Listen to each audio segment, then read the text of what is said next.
Class 6 में हमने प्रकाश पढ़ लिया था। क्लास 6 के प्रकाश में हमने क्या पढ़ा, क्या पढ़ा था? हाँ भाई, किरण पढ़ी थी, प्रकाश, अदीप्त, अदीप्त वस्तुएं, पारदर्शी, अपारदर्शी वस्तुएं, छाया, प्रछाया, उपछाया, सूर्य ग्रहण, चंद्र ग्रहण, ये सब हमने क्लास 6 के प्रकाश चैप्टर में पढ़ लिया था। अब उससे आगे क्लास 7 का पार्ट नंबर 16 प्रकाश, ठीक है ना। तो इसमें हम सबसे पहले पढ़ेंगे किरण पुंज। क्या पढ़ेंगे? किरण पुंज। किरण पुंज, किरण पुंज से पहले ये बताओ कि किरण क्या था? किरण क्या थी? किरण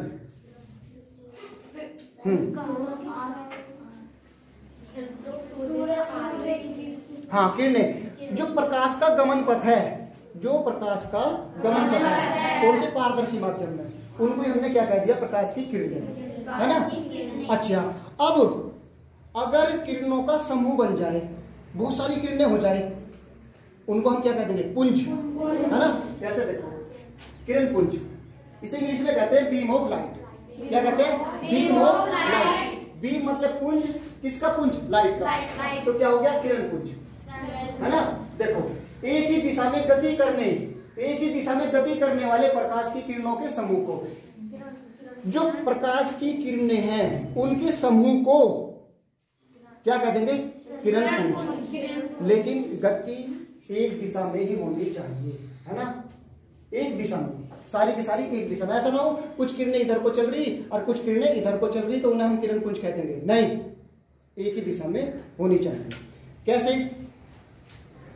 देखो, और ये किरण पुंज जो है वो कितने प्रकार की होंगी? 3 प्रकार। ध्यान से सुनना, किरण पुंज कितने प्रकार की होंगी? 3 प्रकार की होंगी। एक समांतर किरण पुंज, दूसरी अभिसारी किरण पुंज और तीसरी अपसारी किरण पुंज। पहली समांतर किरण पुंज, दूसरी अभिसारी किरण पुंज, तीसरी अपसारी किरण पुंज। देखो, इंग्लिश में इसका नाम समांतर किरण पुंज को हम पैरेलल बीम ऑफ लाइट कहेंगे। पैरेलल बीम ऑफ लाइट, समांतर किरण पुंज। दूसरी हमारी क्या है? अभिसारी किरण पुंज, convergent beam of light, convergent beam of light. तीसरी अपसारी, डाइवर्जेंट बीम ऑफ लाइट। अब इनके बारे में हम तुम्हें बता रहे समांतर किरण पुंज। समांतर किरण पुंज क्या है हमारे पास? समांतर, जिस किरण पुंज की किरणें, सारी की सारी किरणें समांतर हो। कैसे? देखो बच्चों, जो इसके समांतर, जो इसके समांतर, सारी समांतर है, इसको हम समांतर किरण पुंज कहेंगे। और तीर का निशान लगाएंगे भैया। ये रहा, ये तीर क्या बता रहा? ये बाण क्या बता रहा? समान। हाँ, मतलब ये बता रहा दिशा, प्रकाश की दिशा। ये बाण क्या बता रहा है? तीर का निशान क्या बता रहा है? प्रकाश की दिशा। प्रकाश इधर से इधर की ओर जा रहा है, प्रकाश इधर से इधर की ओर जा रहा है। तो यो इसमें हमेशा जब भी तुम प्रकाश पढ़ोगे तो ऐसे तीर के निशान लगाओगे, इसका मतलब समझ लेना कि प्रकाश किधर से किधर को जा रहा है। प्रकाश की दिशा आपको बताएगा ये तीर का निशान। अगर तुम बना रहे बहुत सारे चित्र बनाओगे और उसमें तीर के निशान नहीं लगाए तो उसमें पता नहीं चलने का प्रकाश किधर से निकल रहा किधर को जा रहा। तो ये तीर का निशान ही तुम्हें बताएगा। अच्छा, तो समांतर किरण पुंज का समझ में आ गया कि ये जो किरणें एक दूसरे के समांतर है तो समांतर किरण पुंज। क्लियर हुई बात? Yes sir. अब आ रही हमारे अभिसारी, convergent, convergent beam of light. वे किरणों के समूह, वे किरण पुंज जो एक बिंदु पर मिलते हुए प्रतीत हो। एक बिंदु पर, देखो ये मिल गया, एक बिंदु पर मिल रहे, इधर से आई, देखो इधर से आई, ये किरणें इधर से आई, किरण पुंज है।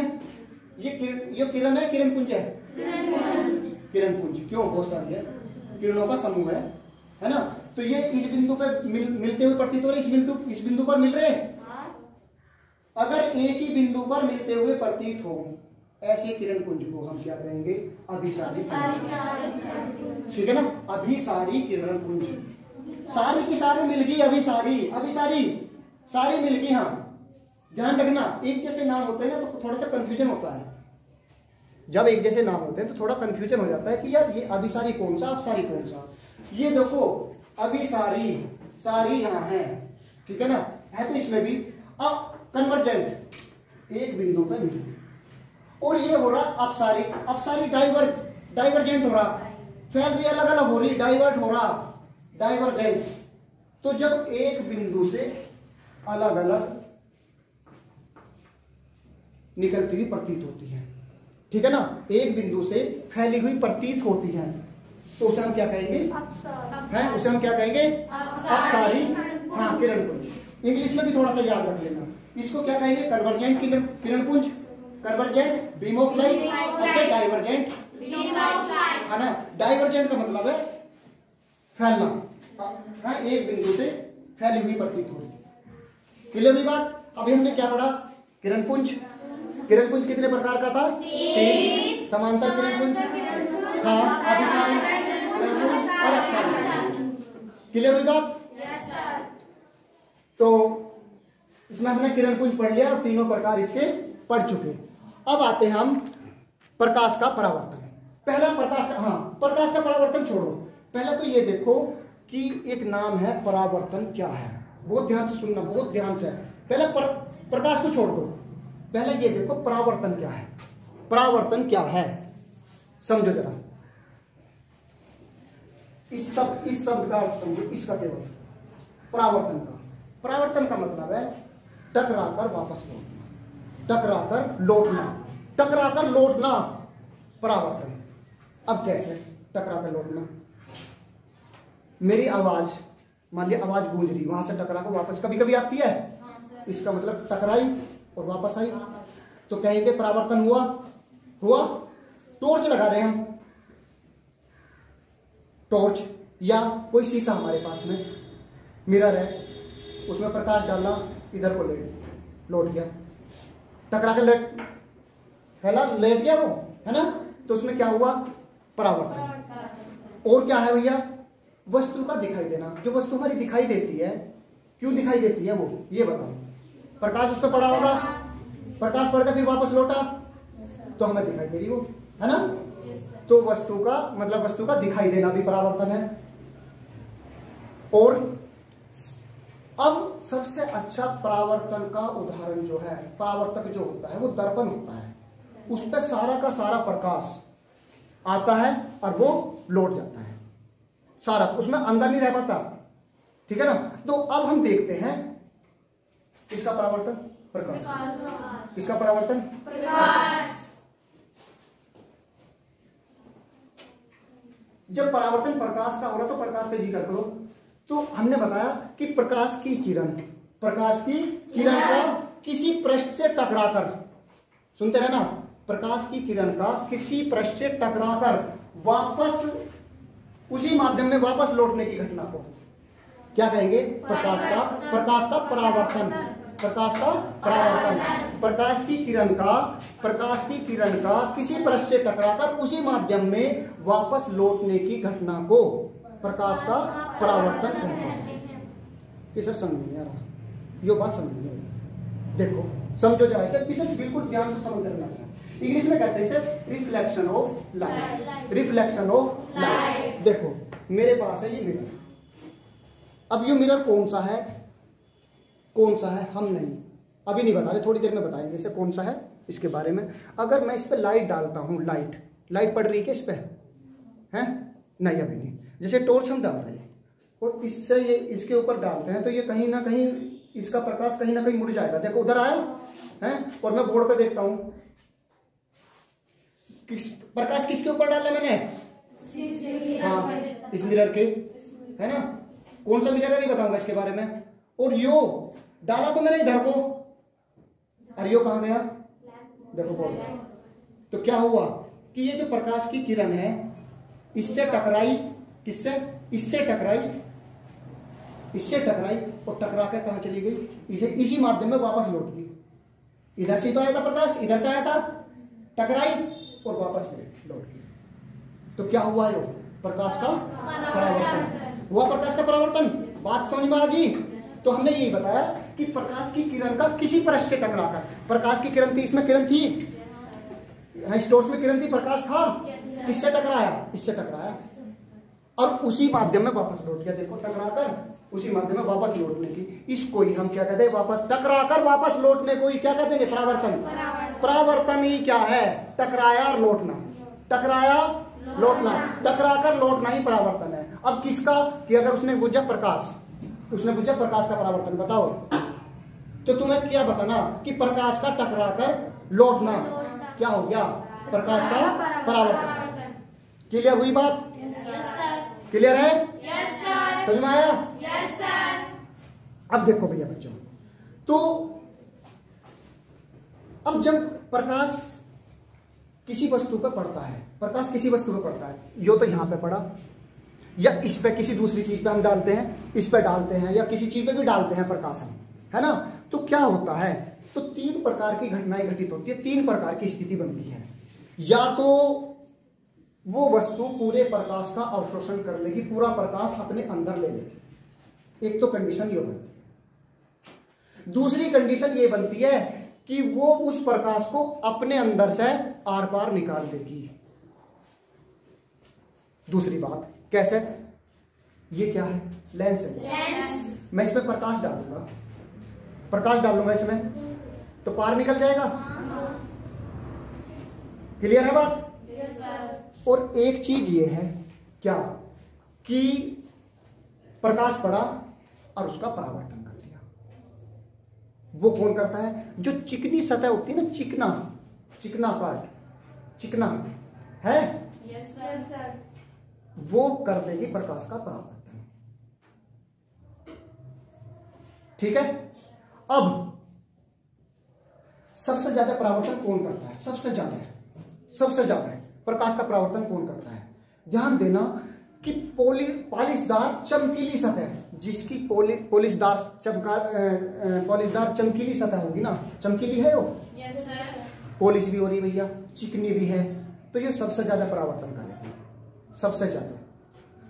ठीक है ना। तो तुमने देखा होगा धूप में हम खड़े और शीशे की लाइट ऐसे कर रहे तो बहुत सारी लाइट अंदर जा रही कमरे में, जाती है ना इससे, है, तो ये परावर्तन है। तो सबसे ज्यादा परावर्तक तल कौन होता है? चिकना, है ना, चिकना और चमकीली सतह सबसे ज्यादा परावर्तक होती है। और क्या है भैया, और परावर्तक तल जो है, ये जो तल है ना, ये ऐसे जो तल है, ये परावर्तक तल है, ये दो प्रकार के होंगे, दो प्रकार के, एक तो चिकने होंगे, चिकने परावर्तक तल, और एक खुरदरे होंगे। ध्यान देना बच्चों, एक तो चिकने परावर्तक तल होंगे और एक खुरदरे। चिकने परावर्तक तल में जो परावर्तन होगा वो नियमित परावर्तन होगा। देखो ध्यान से बच्चों, जैसे मान लीजिए हमारा चिकना है, कौन सा? चिकना परावर्तक तल है, इस पे मैंने नीचे पॉलिश कर दी, और जब परावर्तन होना, यहां से प्रकाश गिरा और यहां हो गया, यहां से आया और यहां वापस लौट गया, फिर यहां आया वापस लौट गया, ये यहां से चला वापस लौट गया, वापस लौट गया। तो ये जो है ना, ये परावर्तन जो होंगे नियमित परावर्तन कहलाएंगे। कौन से? नियमित। तो किस में होंगे वे नियमित परावर्तन? चिकने परावर्तक तल में, जिसका तल चिकना होगा। अगर खुरदुरे हुए, कुछ परावर्तक तल खुरदुरे भी होते हैं, चिकने नहीं। जैसे मैं अपनी मेज का लेता हूं, मेज का कैसा होगा? चिकना होगा, खुरदुरा? खुरदुरा। तो उसमें अनियमित परावर्तन होता है, परिवर्तन नहीं कह रहा मैं, परावर्तन, है ना। तो जैसे ये हम खुरदुरा ले लेंगे, ये खुरदुरा, तो कोई इधर को चला जाएगा, कोई इधर को यहाँ चला जाएगा, कोई टकरा के इधर को चला जाएगा, कोई इससे टकरा के ऐसे गया, तो ये नियमित परावर्तन नहीं होगा। और क्या होगा इसमें? अनियमित परावर्तन। क्लियर है बात? Yes sir. यहाँ तक बात क्लियर हुई? Yes sir.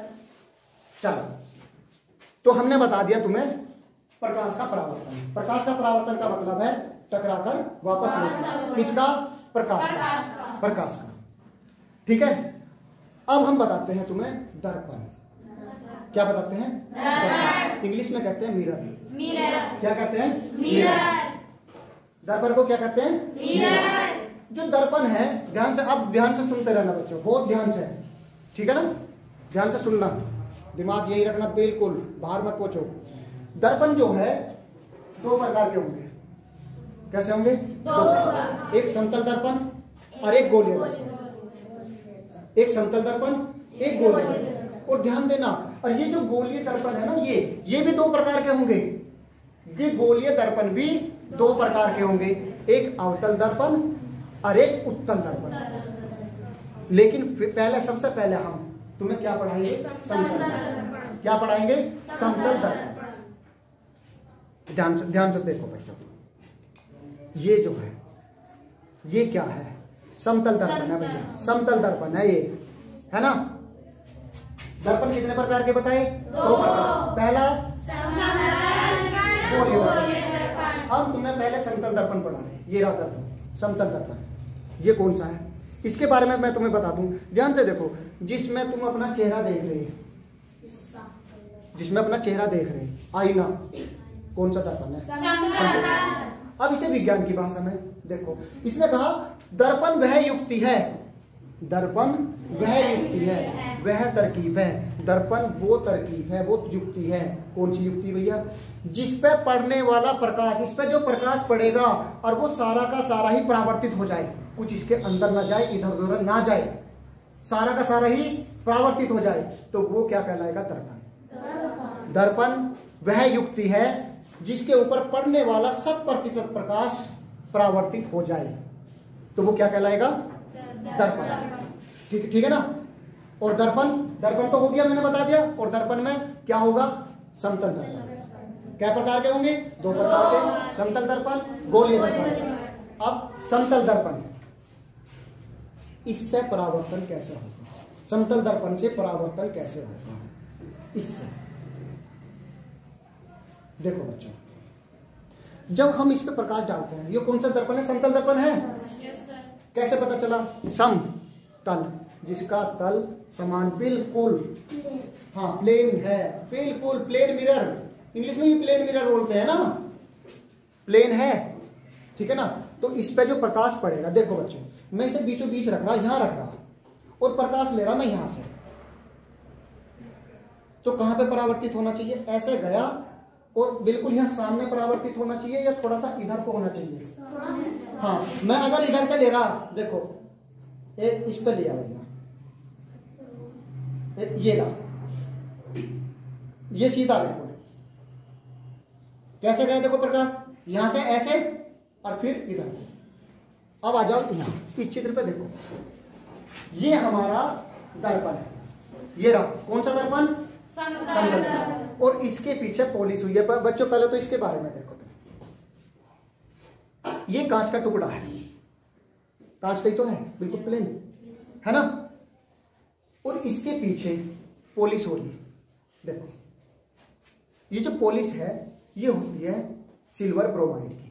किसकी पॉलिश होती है? Silver bromide. ये इसके ऊपर हम पॉलिश कर देते थे, तो उससे क्या होता है भैया? उससे क्या होगा? प्रकाश परावर्तित हो जाएगा, इससे हो जाएगा, नहीं टकराएगा, वापस लौट जाएगा। तो देखो ये मैंने पॉलिश कर रखी इसके ऊपर, तो ये समझो ये है, समझ में आ गया? जो PQ है ये हमारा दर्पण है। कौन सा दर्पण है? यो समतल दर्पण। और यहां से हमने प्रकाश डाला, यहां से टॉर्च डाली, इससे टकराया और टकराकर वापस लौट गया, तो कहते हैं कि परावर्तन है। यो किसका परावर्तन? प्रकाश का, प्रकाश का परावर्तन है। अब देखो ये जो किरण हमने इस पे डाली, किस पे? दर्पण पे। इस किरण को हम कहेंगे आपतित किरण। आपतित किरण। कौन सी किरण? आपतित। आपतित आपतित किरण। कौन सी किरण? जो मैंने टॉर्च से डाली थी वो कौन सी किरण थी? वो वाली किरण, आपतित किरण, ठीक है ना। और जो परावर्तित हो गए चली गई इधर को, उसे कहेंगे हम परावर्तित किरण। इसको क्या कहेंगे हमने? परावर्तित परावर्तित किरण। अब इन दोनों किरणों के नाम याद हो गए बच्चों? आपतित किरण और परावर्तित किरण। आपतित किरण, परावर्तित किरण। अब इस पे हमने लंब डाल दिया बीचों बीच, ऐसे करके अपने पास से लंब डाल दिया, एक रेखा खींच ली ऐसे, इसको कहेंगे हम अभिलंब। इसे क्या कहेंगे? अभिलंब। अभिलंब, इसका मतलब क्या है बच्चों? देखो अभिलंब का ये लंब है 90 अंश के कोण पे है। ये समझो अगर प्रकाश हम यहाँ डालते हैं, यहां से ही वापस यहाँ आ जाएगा, ऐसी तो है। बिल्कुल सीधा अगर डालते हैं तो, है ना? अगर हम दर्पण पे सीधा प्रकाश डालते तो वापस ऐसे आएगा ना। तो एक तो बीच में हमने अभिलंब डाल दिया। अब इसमें कोण योग बना भैया, ये वाला कोण बना और एक कोण योग बना। अब इसे देखो जरा, इस कोण को, इस कोण को कहते हैं हम, इस कोण को जो कहते हैं वो कहते हैं एंगल ऑफ इंसिडेंट।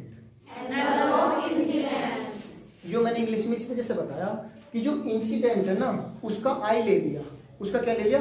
आई। तो कोण का नाम क्या रख दिया? आई। और जो ये वाला है इसको कहेंगे एंगल ऑफ रिफ्लेक्शन। इसका हमने क्या ले लिया? आर। अब समझो कि ये जो आपतित किरण है ना, और ये परावर्तित किरण, इसके बीच जो कोण बनेगा, ये वाला कोण, ये वाला कोण, इसको कहेंगे हम आपतन कोण। कौन सा? आपतन कोण। आपतन कोण, आपतन कोण, आपतन कोण। उस कोण का नाम क्या देंगे भैया? आई। उस कोण का नाम क्या देंगे? आई। और ये वाला कोण कौन सा? परावर्तन कोण। परावर्तन कोण। और परावर्तन कोण को क्या कहेंगे?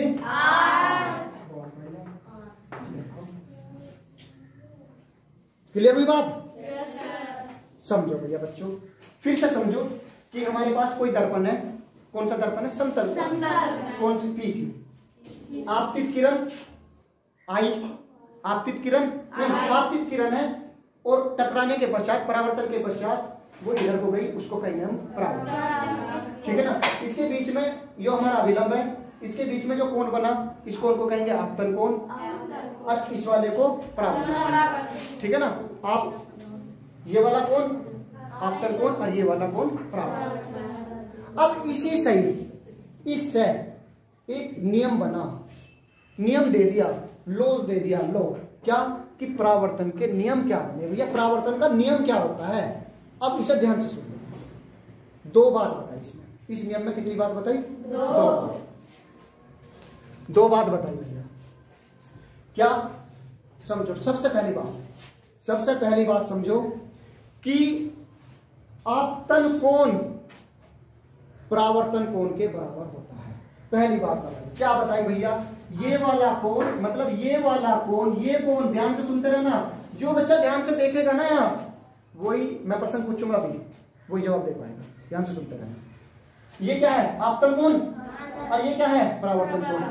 आपतन कोण परावर्तन कोण के बराबर होता है। आपतन कोण परावर्तन कोण के, अर्थात कोण आई बराबर है कोण आई। कोण आई बराबर है पहला नियम किसका? परावर्तन का। कहेगा पेपर में, कहेगा परावर्तन के नियम बताओ। परावर्तन के दो नियम। पहले वाला, पहला क्या है? आपतन कोण परावर्तन कोण के बराबर होता है। आई, कोण आई बराबर कोण आ, कोण आई बराबर कोण आ। इसमें देखो ये वाला कोण इस कोण के बराबर होगा। पहली बात, क्या पढ़ रहे हो तुम? परावर्तन के नियम। पहला, आपतन कोण परावर्तन कोण के बराबर होता है। पहली बात क्लियर होगी? ठीक है ना? अभी मैं प्रश्न पूछूंगा इसके बाद ही तुरंत। दूसरी बात ध्यान से सुनता। आपतित किरण ये, परावर्तित किरण और आपतन बिंदु पर अभिलंब, तीनों एक ही तल में होते हैं। तीनों एक ही तल में होते हैं, इधर उधर नहीं होने के भैया कि यो यहाँ को, ये यहाँ, ये यहाँ, एक नहीं है। ये कौन से? आपतित किरण, परावर्तित किरण और आपतन बिंदु पर अभिलंब। अगर भैया आपतन बिंदु याद रहेगा, अभिलंब तो याद रहेगा। आपतित किरण लिख रहा है, परावर्तित किरण और आपतन बिंदु पर अभिलंब, तीनों एक ही तल में होते हैं। दो नियम होंगे। तो परावर्तन के नियम, परावर्तन के नियम फिर से सुन लो ध्यान से। आपतन कोण परावर्तन कोण के बराबर होता है। कोण आई बराबर कोण आर। क्लियर? दूसरा, आपतित किरण परावर्तित किरण आपतन बिंदु पर अभिलंब, तीनों एक ही तल में होते हैं। ये हो गया परावर्तन के नियम। क्लियर हुई बात? अब इस बात को जरा समझो। अब मैं कुछ प्रश्न तुम्हारे से पूछूंगा और उसका जवाब देना। पहला प्रश्न, क्वेश्चन नंबर कि सर कौन से उस पर, इसी जो मैंने पढ़ाया इसी के ऊपर क्वेश्चन, ध्यान से सुनना सभी बच्चे। क्या है क्वेश्चन नंबर 1 है कि यदि आपतन कोण का मान 30 डिग्री, इसने दिया बच्चों, ध्यान से सुनते रहना, आपतन कोण का मान, आपतन कोण कितना दे रखा, 30 डिग्री ये दिया। तो इसने पूछा परावर्तन कोण का मान कितना होगा। अरे वाह, परावर्तन कोण कितना होगा। अब मैं जरा वहां देखूंगा चित्र में, आंसर तो तुमने दे दिया, बिल्कुल सही दिया, 30 डिग्री होगा। अब पता नहीं कैसे दे दिया, याद कर रखा था क्या, याद था? हाँ, अभी बताया कि सर परावर्तन का नियम बताया, कोई बात नहीं, परावर्तन का नियम बताया कि क्या, कि ये वाला कोण इस कोण के बराबर होता है, और इसने आपतन कोण दे रखा बच्चों 30 डिग्री, मतलब ये वाला कोण कितना दे रखा, 30 डिग्री, और ये पूछा 30 ही होगा। सर बताया, अभी बताया आपने, दोनों कोण बराबर होते हैं, तो हो गया, यो कोण कितना हो गया, 30 डिग्री, आंसर हो क्लियर। दूसरा प्रश्न, प्रश्न नंबर 2, क्या है ये दूसरा प्रश्न। दूसरा प्रश्न ये कहा, ये मनीषा समझ में आ रहा, कुछ आ रहा समझ में, आ गया, ये समझ में आ गया। चलो देखो, इसने कहा आपतित किरण व समतल के बीच बनने वाला कोण 60 डिग्री है। ध्यान से सुनो, आपतित किरण, आपतित किरण तथा समतल के बीच, तथा समतल के बीच, के बीच बनने वाला कोण, बनने वाला कोण 60 डिग्री, कितना है, 60 डिग्री। तो इसने कहा बच्चों परावर्तन कोण कितना होगा। और ये तुम्हारी, सुनो, ये तुम्हारी बुक का प्रश्न है बच्चों, ध्यान देना, परावर्तन कोण ये तुम्हारी बुक में है प्रश्न। अब इस पे तुम अटकोगे निश्चित, कितना, चलो हाँ समझो जरा, पहले तो इस बात को समझो ना, जो क्या दिया मैंने, आपतन कोण थोड़ी दे रखा भाई, आपतन कोण थोड़ी दिया मैंने, और क्या दिया, पहले तो सुनो, पहले तो ये देखो हमें मिला क्या, देखो आपतित किरण, भैया देखो ये आपतित किरण यो है, ठीक है, समझो। यहाँ दूसरी बात, समतल के बीच बनने वाला कोण, और समतल भैया हमारा यो है, इसके बीच बनने वाला कोण देख ये बन रहा, ये दिया इसने, ये कितना, 60, और हमें पता कौन सा होना चाहिए, हमें ये वाला पता होना चाहिए भैया, ये वाला, यो कितना, 30, कैसे पता चला ये 30 है, हाँ ये 90 है, देखो ये लंब है ना, ये कोण कितना यहाँ से यहाँ तक 90, 60 ये हो गया, तो ये कितना बचा, 30।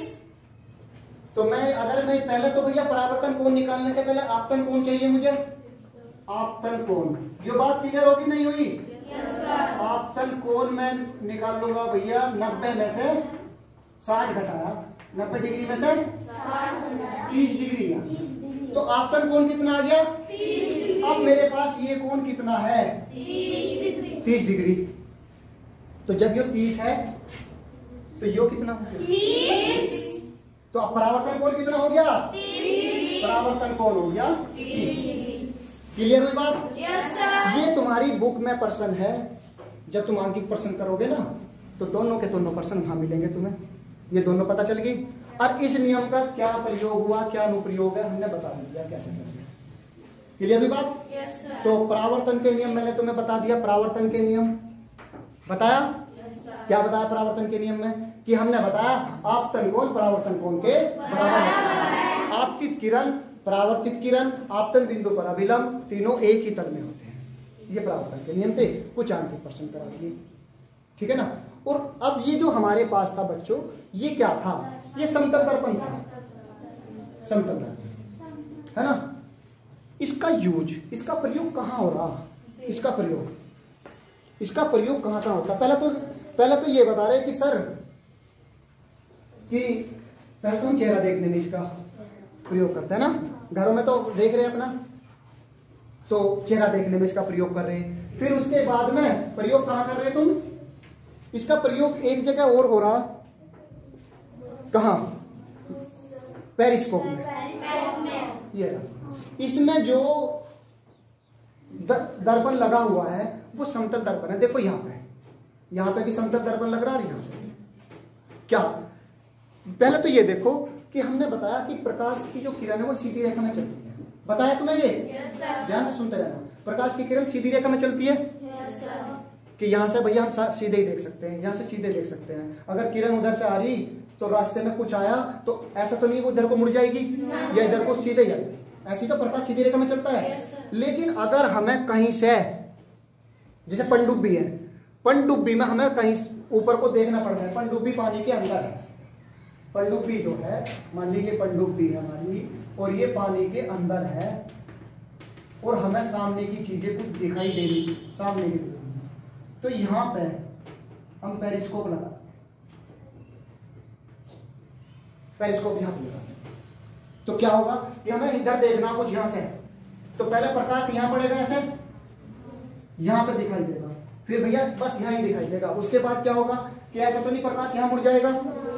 तो ये क्या हुआ, इस पेरिस्कोप की सहायता से क्या हुआ, प्रकाश को मोड़ लिया, मोड़ नहीं चाहिए, कहा हमें यहां लाओ प्रकाश को, इस नीचे लाओ, अब फिर नीचे से यहां लाओ सामने, तो इसमें दर्पण लगा दिया। अब दर्पण भी कितने एंगल पे लगाया? 45 डिग्री के कोण पे। देखो जरा ये है, हमें सामने से देखना, सामने से देखना, तो प्रकाश कहां पड़ेगा? सामने से इस पे पड़ा। उसके बाद में यहां सामने दर्पण लगा हुआ, अवतल दर्पण, समतल दर्पण, कितनी डिग्री पर?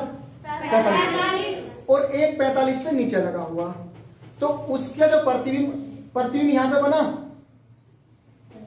और वो प्रतिबिंब इसकी सहायता से इसमें बना, और जो हमें दिखाई देगा। अगर मैं सामने से देखता हूं किसी बच्चे को सामने से, तो उसकी तस्वीर यहां पे दिखाई, यहां उसका प्रतिबिंब यहां बना, उसका उससे यहां पे प्रतिबिंब बना, तो इससे हमें सामने से दिखाई देगा।